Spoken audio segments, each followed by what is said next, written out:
I'd like to start this video off by taking you on a trip with me into this time machine that I got legally and didn't get me put on a government watch list, because you and me, we're going back to 2009. Not just any day in 2009, oh no, but November 2nd specifically, my 7th birthday. The time is 9 a.m. November 2nd, and I'm sitting in the living room of my childhood home. The Ballad of Gay Tony had just released. The hit songs at the time were Down by Jay Sean and I Got a Feeling by the Black Eyed Peas, and I had just finished eating pancakes with syrup on a Batman plate while watching the Smurfs on Boomerang. Life was so good. Anyway, after I finished my breakfast, I brought my plate to the kitchen to be washed by my mother because I was 7 and had no concept of cleaning up after myself like seemingly every child, because children are pretty gross, and that's when I saw something on the table. A brand new Nintendo DSi right in the box. Happy birthday to me. Holy shit.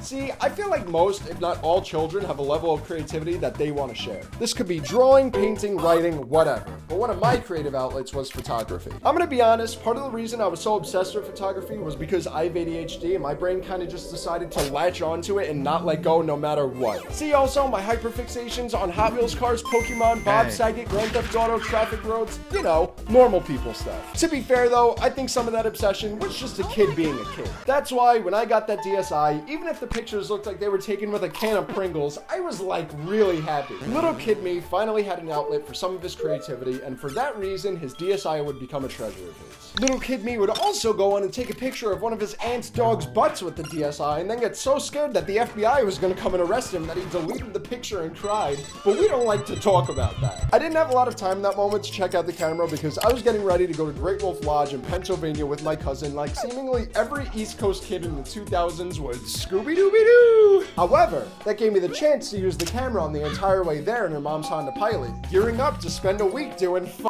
I don't know, the Magi Quest or something. Shout out the Magi Quest, by the way, that thing was wicked. Little did I know though that on this fateful day, the day that I got my DSi, that this would be the start of something great, something that I wouldn't see until I was much older. A few years had passed by and I've moved out of my childhood home. At this point, I was in 4th grade, slicing classmates' hands open with Beyblades, and Pokemon Black and White had just released. I don't know how deep into Pokemon most of my viewer base is, but as I said before, I used to be obsessed with it, so please just humor me for a minute. This is important, I promise. At the time of release, Pokemon had this special event going on where if you had something called an internet connection, as well as a copy of Pokemon Black version or Pokemon White version, you could get a special Pokemon called Victini that you couldn't get anywhere else, and only for a limited time, unless you hacked the game. As a child, I did not have an internet connection, nor did I even know what an internet connection was, and I'm gonna be honest, I don't know what the f we had Frankenstein in our old house. I think we had like dial-up or something, but either way, we had nothing that would connect to our servers. What was I gonna do, play COD with my bros on my Game Boy? Get real. Anyway, I got Pokemon Black version from a GameStop that's now Minute Clinic, enjoyed it, swagged out, awesome. But not having an internet connection once again proved to be a problem for me. Victini was waiting for me and time was running out. I begged and pleaded to my parents to get me anything that could connect to the internet, because if I didn't get Victini and the event was over, then I would be a loser at school, and at 4th grade, popularity means everything, and you guys should know this. But then the karmic circle found its close on my 10th birthday when I was gifted with a wireless router. You gotta understand, for someone like me, who, little known fact, loves electronics and does things like collect CRT televisions from the side of the road to keep in my trunk until my parents tell me to throw them out because they aren't needed, things like routers are awesome. Days spent on Minecraft multiplayer, evenings spent on Minecraft multiplayer, nights spent on Minecraft multiplayer. I played a lot of Minecraft multiplayer, to be honest. I brought up the whole thing with the DSi and the internet not to waste your time, because it's not like I'm making any money off of this stuff, isn't that right? But because it's part of a much bigger story, or a novel, which is what you'd call it if you go to community college and you were smart like me and the on the Jaguar F-Pace that constantly parks next to me in the campus lot. Fuck you, bro. This has absolutely nothing to do with the video though, so let's go back on the rails. The Nintendo DSi is the successor to the Nintendo DS, with one of the biggest differences being that instead of just being called dual screen or double screen if you're from the Midwest, there was now an I at the end, which stood for internet. Or Indigo if you're from the Midwest. This meant that you could call up friggin' Shigeru Miyamoto on a rotary phone all the way into Buita, Japan if you wanted to and go, Yeah, そんなことはないよ。 It was a lot more rare to find games that had true online functionality, unlike home consoles at the time, such as the PlayStation 3 or the Xbox 370Z, but Nintendo did have a trick up the sleeves of their Jenko jeans for $225. Get a grip, Jenko. The Nintendo There's fireworks going off.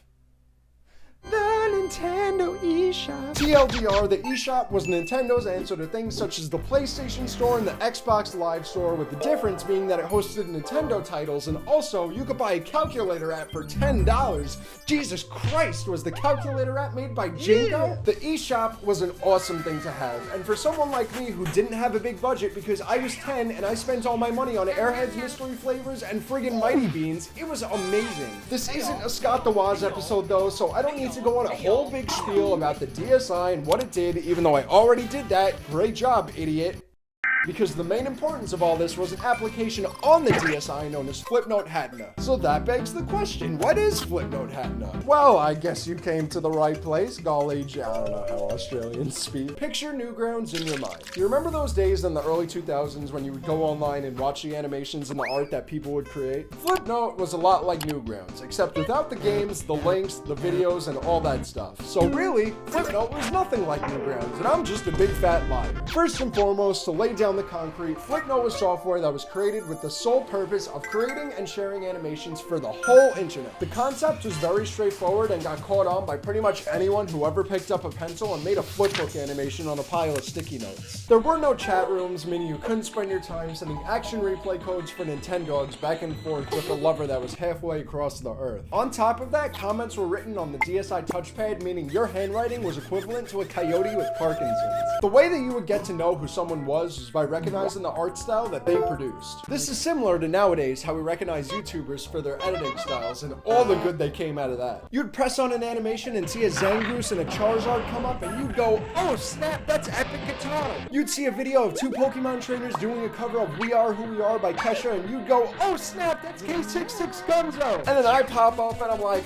did you know that a few years ago when I got hit by a drunk driver, that was the song that was playing when the paramedics arrived and they had to reach into the car to turn it off, and it was like really embarrassing. See, the cool thing about Flipnote is that no matter who you were or what you were into, there was always a group ready to welcome you with open arms. No matter what you were set for whatever you were into in the 2000s. You like creepypastas? They had that. You like Gravity Falls? They had that. You like furries? They had that. They had a lot of that. There were a lot of furries on Flipnote. But it was cool though, because it meant that no matter what, you were able to fit in, and being that the majority of Flipnote users were kids and teenagers, it kind of gave a feeling that you were part of one big happy digital family. And when you're someone like me who has ADHD and, like I said, obsesses over things, I was part of the main demographic that got immediately hooked into its grasp. Regardless though, Flipnote is a social media site. And most social media sites exist on a plane of likes. So what were the likes on Flipnote? Stars, motherfucker. You like someone's animation? You would star that bitch. You like someone's account? You would go on a starring spree. Stars were like liquid gold on Flipnote, and everybody wanted as many of them as possible. If you had stars, you were king. You had the normal stars that people would give you, and for those you could give up to 10 at a time.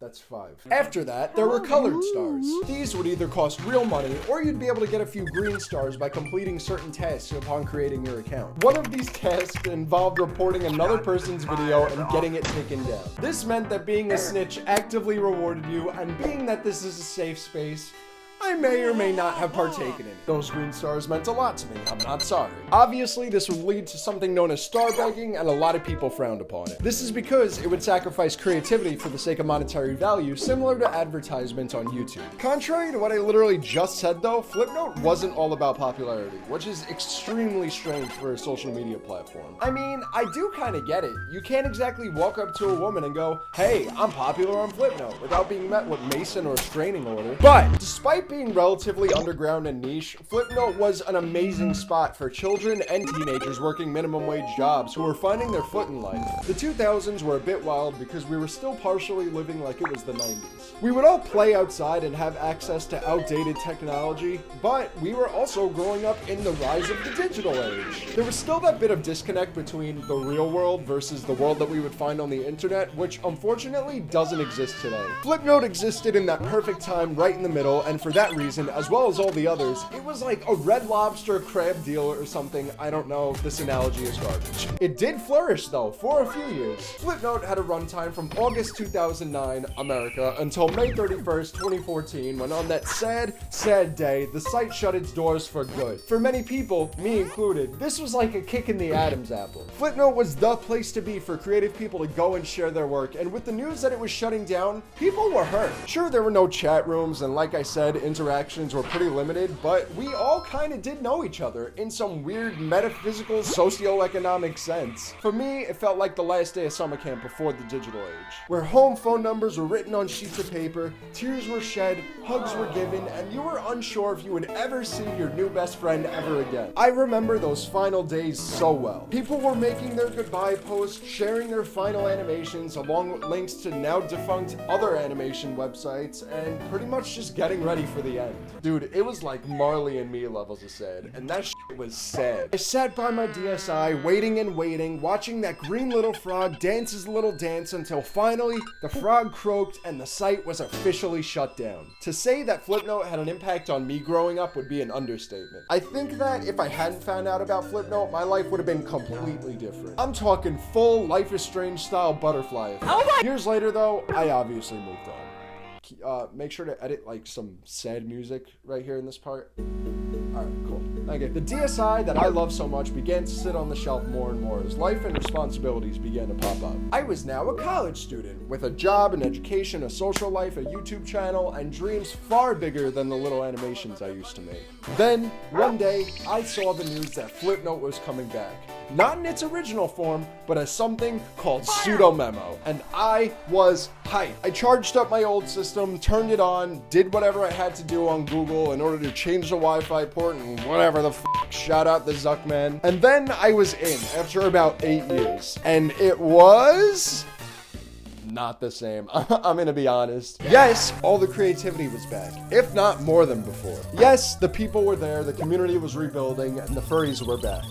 Again, but it kind of made me realize I'm not the same person I used to be. For one reason or another, I came to the realization that I grew out of the site, and it felt really shitty. I believe that we as humans are always changing. Tastes change, interests change, spare change, and whether the site was up or not, who knows if I would have even been active on it in the first place. Flipnote as a platform was one of my favorites to date. Way more than things such as Instagram, Twitter, or even things such as DeviantArt or f***ing DatPic, whoever still uses that. The reality is, though, is that I moved on. But just because you move on from something doesn't necessarily mean you don't still have love for it. I love Flipnote, and if you somehow still have a working DSi sitting around somewhere, I urge you to figure out how to set up pseudomemo and see how amazing the community actually still is. This is Fang the Werewolf signing off. Like and subscribe. Peace out. Now, I gotta get the f*** out of this room because there's a heat wave going on in New York right now, and I am like actually about to die.